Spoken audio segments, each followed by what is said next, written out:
All right, hey there, guys. Welcome to Haight's Wanderings. This video is all about the Hooligan Stealthcraft. We're not going to be doing a montage of catching fish. Nope, we are going to be looking at this really cool drift boat style raft today. Last year I did a video. I'm linking it right here or here. Not really sure where in the video will be, but anyways, I did a review last year of 46 trips on the river and lakes. This year I've probably done about, let's say I've done about 54 this year. So overall, I have been in this raft 100 trips. That's 100 different days, that is, over the last 2 years. So we're doing a bit of a review. Now that I've been in it 100 different times, hopefully the wind isn't too bad. There's a tiny breeze out here, but hopefully it's not messing with that audio at all. So I'd say that this raft is awesome. If you're fishing by yourself, you're fishing with one other person, it's absolutely perfect. If you're fishing usually with two other people, the raft can be a little bit cramped, but I really, really love it. I mean, I fish with two other anglers.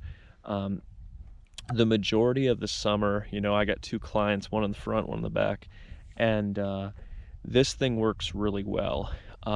If you're not very good at organizing your gear, you can get cramped, but as long as you have a pretty good idea of how to organize what you want, it's a perfect little craft.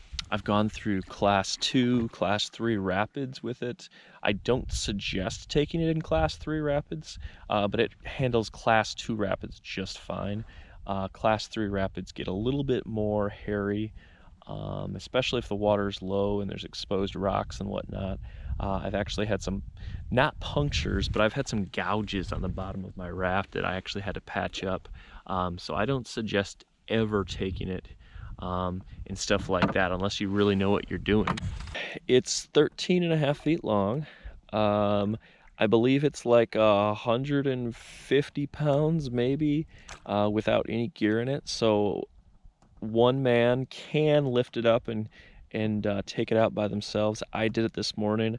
I put it in the truck, I got it out of the truck, and I got it into the lake just fine by myself. But generally speaking, two people, really, really easy. Now, it depends on how far the portage is. It can get heavy if it's a long portage. I have a spot up here that I do that's about maybe 100 yards of carrying the raft, and it can be a little bit tough, but that's for two people. With three people carrying it, it's really not too bad at all. I'm going to throw in some clips here of, you know, some bass and some muskie and some pike and some different things like that. This raft is made for fly fishing, but generally speaking, I actually have spin fishermen. But I mean, it does perfect for both. The only issue is with fly fishermen, I don't really trust having a fly fisherman in the back of the raft. I prefer having only one fly fisherman in the front, and in the back, I prefer having a spin fisherman. But that's mostly because most people want to fly fish for muskie, and having a big 10-weight fly rod, I just don't really trust that behind me. I'd rather it be in front of me so I can really kind of see what's going on. But this raft has done great so far this year. It has, you know, really, really lived up to my expectations, and I don't think I'm ever going to get rid of this thing. I think I'm going to always have a raft. They are so functional, and they can get into places that, you know, your traditional drift boats just can't go.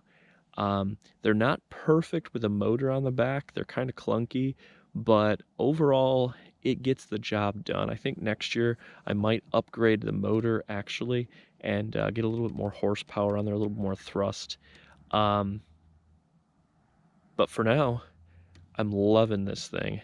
Really, I highly, highly suggest looking at one of these rafts if you're thinking about going on skinny water. I mean, really, these things are so perfect.